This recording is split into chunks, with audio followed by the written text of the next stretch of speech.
हम सबसे पहले आज देखने वाले हैं कि जो क्वेश्चन पेपर होता है उसे हमें फाइंड कैसे करना है। जो सेक्शन 1 होता है वो हमारा पैराग्राफ राइटिंग होता है, विच इज अनसीन पैसेजेस आते हैं। एंड सेक्शन बी होता है हमारा writing portion. And section C आप देख सकते हो यहाँ पर हमारा होगा नेक्स्ट पेज में। सेक्शन सी होता है हमारा ग्रामर का। तो सबसे पहले अगर हम यहाँ पर क्वेश्चन में देखें कि write a letter to the editor of the Times of India, सबसे पहले हमें क्या लिखना है इसमें? लेटर टू दी एडिटर लिखना है। एंड किसके खिलाफ लिखना है? हमें क्राउड रोड्स, जो हमारी सिटी के अंदर जो ड्राइविंग बहुत रिस्की करते हैं, लोगों को प्रॉब्लम्स होती हैं, उसके ऊपर लिखना है। और सेकंड हमारा ऑप्शन दे रखा हुआ है, इसमें आप दोनों में से कोई एक लेटर कर सकते हो। Writing a letter to principal for 2 days leave, कि आपको 2 दिन की छुट्टी चाहिए, उसके लिए आपको प्रिंसिपल को लेटर लिखना है। नेक्स्ट क्वेश्चन आता है right a paragraph on any one topic. अब इसके अंदर हमें भी क्या करना है? दो ऑप्शन दे रखे हैं, दोनों में से किसी में एक में भी हमें पैराग्राफ लिखना है। जैसे नंबर 1 आता है वैल्यू ऑफ ट्रीज, जिसके अंदर अगर आप पैराग्राफ लिख रहे हो तो इन पॉइंट्स को आपको उसमें मेंशन करना ही करना है, तभी आपको पैराग्राफ में नंबर मिलेंगे। अदरवाइज इतने नंबर नहीं मिलेंगे जितने आप चाहते हो। सबसे पहले है कि trees give us oxygen, medicine, uses, global warming, ये सारे पॉइंट्स हमारे वैल्यू ऑफ ट्रीज में आने चाहिए। नेक्स्ट टॉपिक है हमारा इंपॉर्टेंस ऑफ टेक्नोलॉजी। अब ये जो टेक्नोलॉजी है इसके ऊपर भी आपके यूजेस, इफेक्ट्स एंड एजुकेशन होने चाहिए। अब हम देख सकते हैं नेक्स्ट पेज में सेक्शन सी ग्रामर का है हमारा, जिसके अंदर जो हमारा ग्रामर पोर्शन आता है, कौन कौन से टॉपिक में आ सकता है, किस किस टॉपिक में आपको मार्क्स गेनिंग करनी है, उस चीज का आपको ध्यान रखना है। जैसे इस क्वेश्चन में है सबसे पहले कि fill in the blanks with correct preposition. अब प्रेपोजिशन भी आपको देखना है कि सेंटेंस में किस प्रेपोजिशन का आपको यूज करना है। फॉर एग्जाम्पल यहाँ पर क्वेश्चन नंबर 1 में लिखा है this train comes dash Jalandhar. अब ट्रेन हमारी आ रही है, लेकिन कहाँ से आ रही है? जलंधर से आ रही है। तो यहाँ पर सुटेबल आपका जो प्रेपोजिशन वर्ड होगा वो होगा हमारा फ्रॉम। आपको क्या लिखना है यहाँ पर? फ्रॉम जलंधर। सेकंड में क्या है हमारा? यहाँ पर there will be a dance programme dash the meeting. अब यहाँ पर बोला है कि हमारा डांस प्रोग्राम होगा, बट मीटिंग, अब मीटिंग से पहले तो होगा नहीं, तो हम क्या लिखेंगे यहाँ पर? सुटेबल प्रेपोजिशन में आफ्टर लिख देंगे कि आफ्टर मीटिंग होगा। नेक्स्ट आता है please keep this torch dash the table. अब यहाँ पर आपको ध्यान रखना है कि इसमें बोला क्या गया है। जैसे कि प्लीज कीप दिस टॉर्च, अब आपको टॉर्च रखना है, बट कहाँ पर रखोगे? अगर यहाँ पर वर्ड दे रखा है द टेबल, तो ये तो आपको पता ही है कि आप क्या लिखोगे? ऑन लिखोगे, कि on the table. Next question आता है हमारा please call me dash 6 o'clock। अब यहाँ पर क्या बोला गया है कि हमें कॉल करना है या मुझे आप कॉल करना है। अगर मैं किसी से पूछ रही हूँ या मैं बता रही हूँ तो please call me at, suitable इसका प्रेपोजिशन हो जाएगा एट। नेक्स्ट आता है हमारा यहाँ पर a little rabbit come dash the magician hat. अब यहाँ पर एक छोटा सा रैबिट निकल रहा है, बट कहाँ से निकल रहा है? मैजिशियन के हैट से निकल रहा है, तो उसके अंदर से निकल रहा है, तो हम यहाँ पर क्या लिख देंगे? In the magician hat. अब देखिए ये तो हो गया हमारा सुटेबल प्रेपोजिशन। नेक्स्ट क्वेश्चन आता है हमारा fill in the blanks with the correct form of verb. अब आपको इसमें वर्ब का ध्यान रखना है। अब जैसे यहाँ पर लिखा हुआ है कि सराया डैश क्लीनिंग द रूम। अब यहाँ पर सराया की बात कर रही है। अब यहाँ पर ये चीज का ध्यान रखना है कि किस टेंस की बात हो रही है। अगर वो अभी की बात हो रही है तो यहाँ पर क्लीनिंग की जगह क्या लिख देंगे? हम क्लीन्स लिख देंगे, क्लीन्स द रूम। ये हो गया करेक्ट वर्ब हमारा। नेक्स्ट आता है the game has dash finish. अब यहाँ पर भी आपको ध्यान रखना है कि कभी भी अगर हमारा हैज हैव होता है तो यहाँ पर जो करेक्ट फॉर्म ऑफ वर्ब होती है वो हमारी वर्ब की थर्ड फॉर्म हो जाती है। तो फिनिश का क्या हो जाएगा हमारा? फिनिश्ड हो जाएगा। तो इससे आपको थोड़ा सा आइडिया मिल गया। जैसे नेक्स्ट क्वेश्चन आता है हमारा क्वेश्चन नंबर 3 कि fill in the blanks with the correct degree of comparison. अब आपको इस चीज का ध्यान रखना है जो हमारे नेक्स्ट पेज में है कि डिग्री ऑफ कंपैरिजन में आपको इस चीज का ध्यान रखना है। जैसे क्वेश्चन नंबर 1 है हमारा यहाँ पर Amravati is the dash restaurant in this area. अब यहाँ पर जो अमरावती की बात की गई है कि यहाँ पर हमारा जो रेस्टोरेंट था वो हमेशा से काफी अच्छा था, तो यहाँ पर वर्ड क्या दे रखा है? गुड दे रखा है, तो इसमें करेक्ट वर्ब लिखना है। तो हम यहाँ पर क्या कर देंगे? डिग्री ऑफ कंपैरिजन का गुड का क्या हो जाएगा? बेस्ट आ जाएगा, कि Amravati is the best restaurant in this area.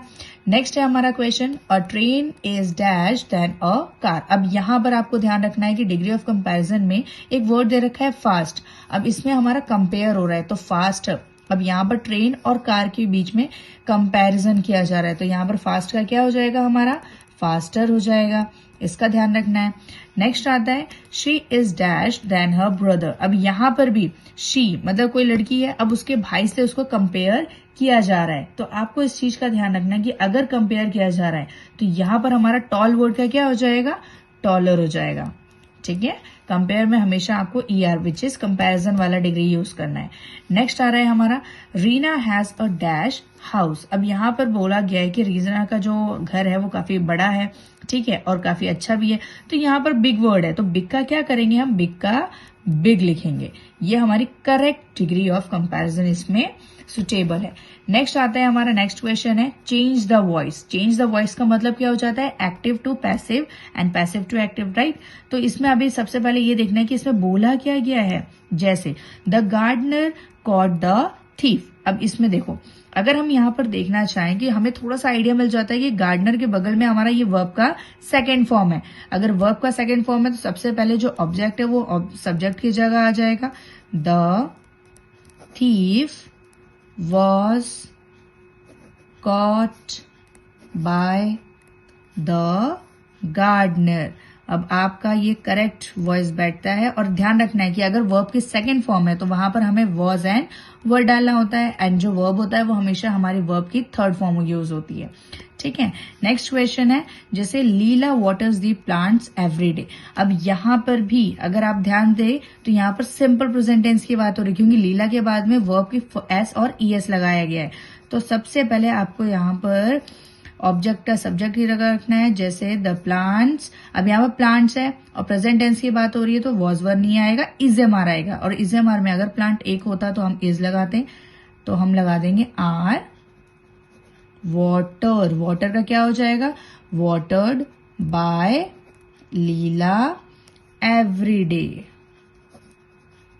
Next आता है हमारा यहाँ पर नेक्स्ट क्वेश्चन है Peter was driving the car. अब यहाँ पर आपको ध्यान रखना है कि यहाँ पर पीटर वॉज मतलब कंटिन्यूस की बात हो रही है, तो जब कंटिन्यूस होता है तो हमारा क्या लग जाता है, बीइंग वर्ड लग जाता है। तो यहाँ पर क्या लिखेंगे हम, द कार वॉज बीइंग। अब यहाँ पर ड्राइविंग है, सो ड्राइविंग का थर्ड फॉर्म क्या हो जाएगा, ड्राइवन बाय पीटर। ये हो गया हमारा करेक्ट फॉर्म। नेक्स्ट, अब आपको नेक्स्ट क्वेश्चन देखना है कि इसमें हमारा नेक्स्ट क्वेश्चन क्या है। सो नेक्स्ट क्वेश्चन हमारा यहाँ पर आ रहा है, ये रहा हमारा कि fill in the blanks in the following sentences using appropriate conjunction. अब आपको ध्यान रखना है कि कंजक्शन लगाना है। अब कंजक्शन में सबसे पहले क्वेश्चन है आई वांट टू मीट सोना। अब डैश लिखा हुआ है और सरिता कि मुझे मिलना है सोना एंड सरिता से, तो यहाँ पर हमारा सुटेबल कंजक्शन आता है एंड, क्योंकि दोनों से हमें मिलना है। ठीक है, नेक्स्ट आता है हमारा कि give me orange juice dash T. अब इसमें बोला है कि मैं आपसे पूछ रही हूँ या मैं आपसे मांग रही हूँ कि गिव मी ऑरेंज जूस, साथ में टी भी, तो दोनों है हमारे पास, तो हम क्या लगा देंगे इसमें सुटेबल कंजक्शन और। नेक्स्ट आता है the jar fell down dash it did not break. अब वहां पर क्या बोला कि जो जार था वो नीचे जरूर गिरा लेकिन वो टूटा नहीं, तो यहाँ पर सुटेबल कंजक्शन क्या आ जाएगा, बट लिख देंगे हम। नेक्स्ट आता है no one likes Harish dash he is very rude. कोई भी हरीश को पसंद नहीं करता, क्यों पसंद नहीं करता, क्योंकि वो काफी रूड है। तो यहाँ पर क्या आ रहा है हमारा, बिकॉज, तो आपको यहाँ पर बिकॉज लिखना है। नेक्स्ट आता है हमारा लास्ट क्वेश्चन है कंजक्शन का कि we return home dash the class was cancelled. अब यहाँ पर अगर मैं घर पे आई हूं तो क्या रीजन था, तो रीजन हमारा क्या आ जाएगा यहाँ पर, एज हमारा कंजक्शन आ गया।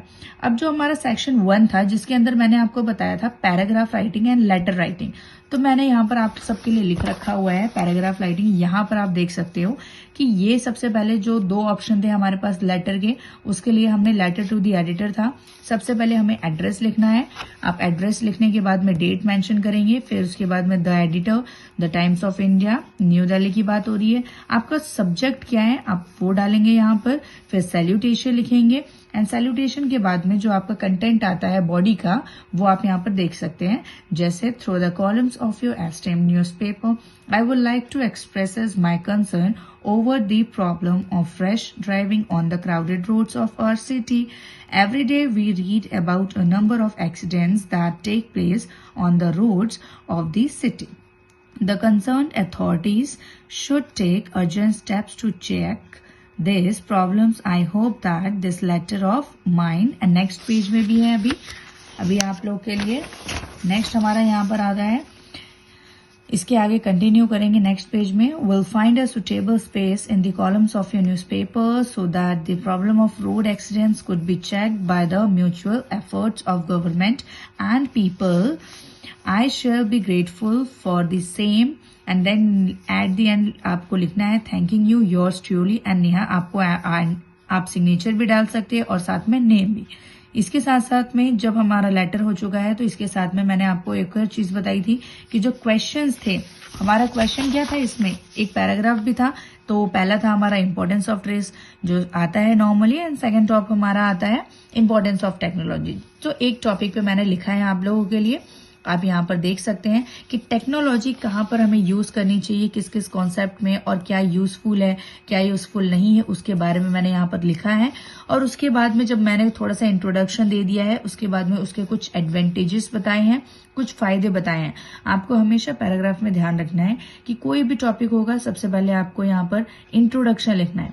जब इंट्रोडक्शन हो जाता है तो उसके फायदे और नुकसान आपको दोनों मेंशन करने हैं. अब यहाँ पर एडवांटेजेस के बाद में फिर आपको यहाँ पर दिखाना है डिसएडवांटेज, मतलब कि इसके इफेक्ट्स क्या क्या होते हैं. अब यहाँ पर ये पैराग्राफ होने के बाद में एट द एंड आपको इस चीज का ध्यान रखना है कि यहाँ पर मैंने सारे एडवांटेजेस के बाद में छोटा सा पूरा हमने पैराग्राफ में जो भी लिखा था हमारा आता है कंक्लूजन. तो आपको ध्यान रखना है कि सारे मैंने कंक्लूजन लिखे हैं कि पैराग्राफ हमारा किस बेस पे है. Thank you.